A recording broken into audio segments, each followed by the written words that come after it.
بسم اللہ الرحمن الرحیم رب اشرح لی صدری ویسر لی امری واحلل عقدۃ من لسانی یفقہوا قولی۔ یکم رمضان سے داستان ابراہیم علیہ السلام کا آغاز ہوا۔ آج نیمہ رمضان ہے۔ داستان ابراہیم علیہ السلام کور کی، داستان اسماعیل علیہ السلام کور کی، داستان بنی اسماعیل کور کی، داستان تعمیر کعبہ کور کی، اس کے بعد داستان جناب ہاشم۔ اگر وہ شجرہ نسب ہم دیکھیں کہ کس طریقے سے ابراہیم علیہ السلام پھر چلتا رہا سلسلہ، 1000 سال، 2000 سال، 2500 سال یہ افراد آئے، 1 2 3 4 5۔ نمبر 6 پہ جناب ہاشم بن عبد مناف، ان کو کیوں ہاشم کہا جاتا ہے؟ رسول اللہ کے پردادا ہیں، ان کا واقعہ کور کیا۔ نمبر 7 پہ آئے حضرت عبد المطلب، ان کو کیوں عبد المطلب کہا جاتا ہے؟ ان کا واقعہ کور کیا۔ پھر ان کا ایک اور واقعہ ابھی جاری ہے، داستان عبد المطلب آج جاری ہے، داستان زمزم آج جاری ہے، اور اس کے بعد یہ داستان اسی ترتیب سے آگے بڑھتی جائے گی انشاءاللہ۔ کل تک کا مختصر سا ریکیپ کیا ہے؟ وہ زمزم کہ جو کہ اس وقت جاری ہوا تھا حضرت اسماعیل کے ایڑیاں رگڑنے سے، وہ زمزم بند ہو گیا۔ کیسے، کیوں، وہ ہم کل عرض کر چکے ہیں، آج ریپیٹ نہیں کرتے۔ زمزم بند ہوا، یہاں تک کہ 10 سال، 20 سال، 30 سال، 100 سال، 200 سال، 300 سالوں سے زمزم بند ہے، چھپا ہوا ہے، خفیہ ہے۔ رسول اللہ صلی اللہ علیہ وآلہ وسلم کے دادا ہیں حضرت عبد المطلب۔ اب ان کا زمانہ آ گیا ہے، ان کو 4 راتوں میں 4 خوابوں کے ذریعے ہدایت دی گئی ہے۔ پہلے 3 رات مبہم خواب ہے، ایمبیگوس ہے، چوتھی رات واضح خواب ہے، کلیرٹی کے ساتھ ہے کہ اس زمزم کو آپ کھودیے۔ نشانیاں بتائی گئی کہ کہاں کہاں کیسے کیسے اس مقام پر پہنچے ہیں، ساری نشانیاں پوری ہوئی ہیں۔ کیا نشانیاں تھی ریپیٹ نہیں کرتے، کل عرض کر چکے ہیں۔ یہاں تک کہ کھدائی کا عمل شروع کیا ہے، کھدائی کا عمل شروع ہوا ہے، لوگ نظارہ دیکھ رہے ہیں، کعبے کے اطراف میں کہیں نہ کہیں یہ داستان جنم لے رہی ہے، یہاں تک کہ اب مخالفین آ گئے ہیں۔ کھدائی جاری ہے لیکن ایک لڑائی کا سا معاملہ ہو گیا ہے۔ کیوں؟ اس لیے کہ ان کو یہ اندازہ ہوا، یہ بات یہ تھی کہ اسی مقام پر جہاں پر یہ کھدائی چل رہی تھی، کفار مکہ کے 2 نام نہاد خداؤں کی مورتیاں تھیں۔ کون سی مورتیاں؟ کون سے نام نہاد خدا؟ ایک کا نام اصاف، ایک کا نام نائلہ۔ لوگ جمع ہو گئے کہ یہ تو ممکن نہیں ہے، یہ نہیں ہو سکتا، یہ خدائی نہیں ہو سکتی۔ اب ایک عجب معاملہ ہو گیا، کیا کیا جائے؟ وہ کہنے لگے اس مقام پر تو ہمارے خدا ہیں، یہاں خدائی کی اجازت نہیں دی جا سکتی۔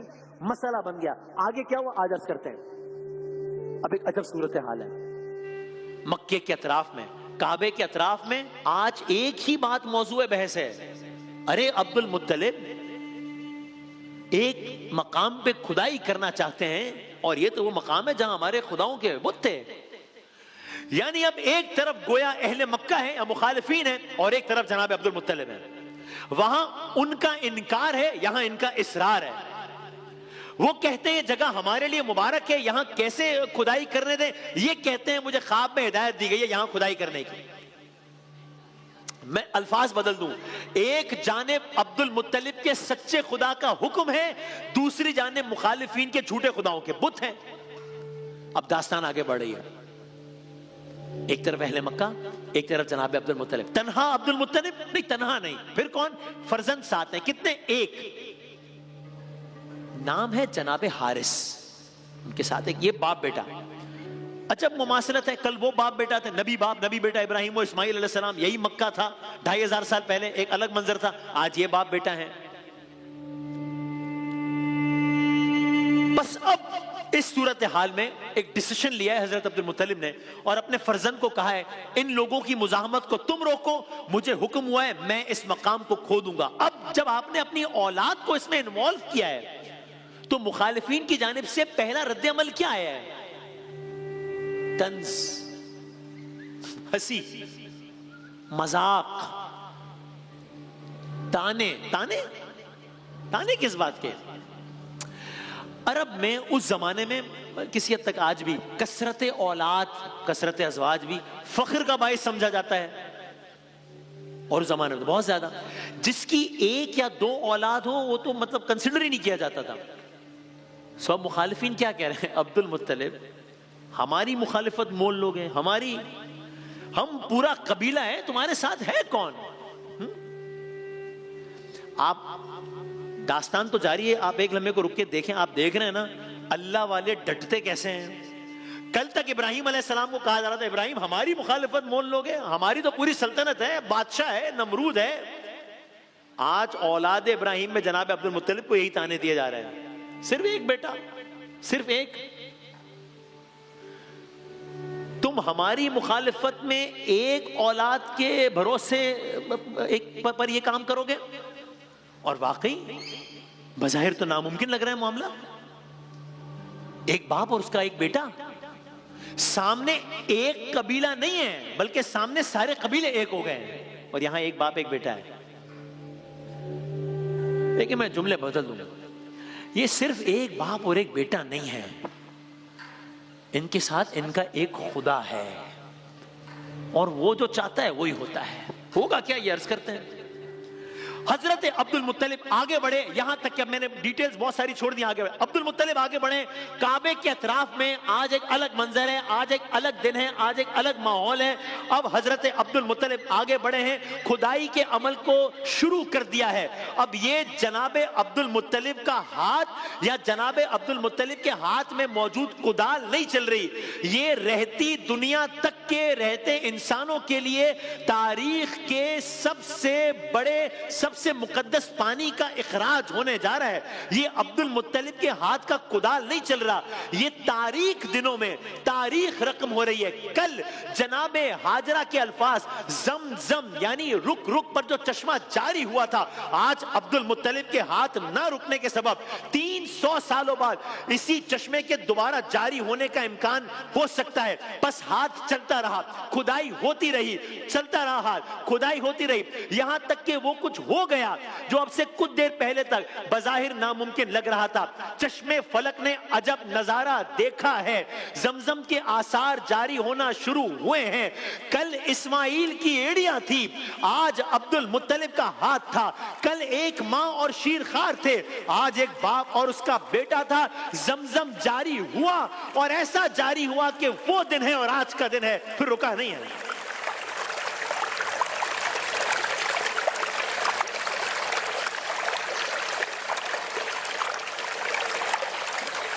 دنیا میں جتنا پانی اس ایک مقام سے انسان پیتے ہیں، شاید ہی کسی اور مقام کو یہ فضیلت حاصل ہو. کہاں حاصل ہوگی؟ سرکار دو عالم صلی اللہ علیہ وآلہ وسلم نے فرمایا زمین پر سب سے بہترین پانی زمزم کا پانی ہے، اس میں کھانے کی غذائیت ہے، اس میں بیماری کے لیے شفا ہے. ایک اور جگہ فرمایا زمزم بیماری کے لیے شفا ہے. اللہ تعالیٰ سب کو جانا نصیب فرمائے.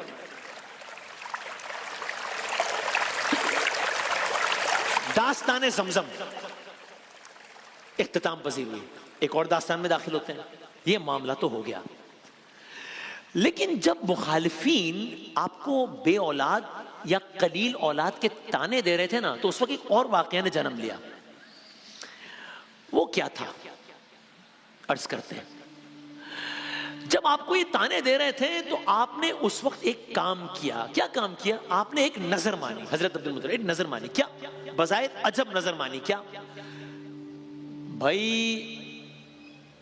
ادھر عبد المطلب ہیں، ادھر مخالفین ہیں، تانے ہیں، یہاں لوگوں کی کثیر تعداد ہے، وہاں عبد المطلب اور ان کے بیٹے حارث ہیں، سامنے کعبہ ہے. ایسے میں عبد المطلب خداوند تعالیٰ سے، کعبے کے سامنے رب کعبہ سے گویا ہوتا ہے بار الہ تو مجھے یہ مجھے تانے دیتے ہیں، یہ مجھ پر تانا زن ہوتے ہیں. الفاظ میرے ہیں مفہوم، یہ مجھ پر تانا زن ہوتے ہیں بار الہ. کیا ممکن نہیں ہے تیرے لیے؟ تو مجھے کثرت اولاد عطا فرما.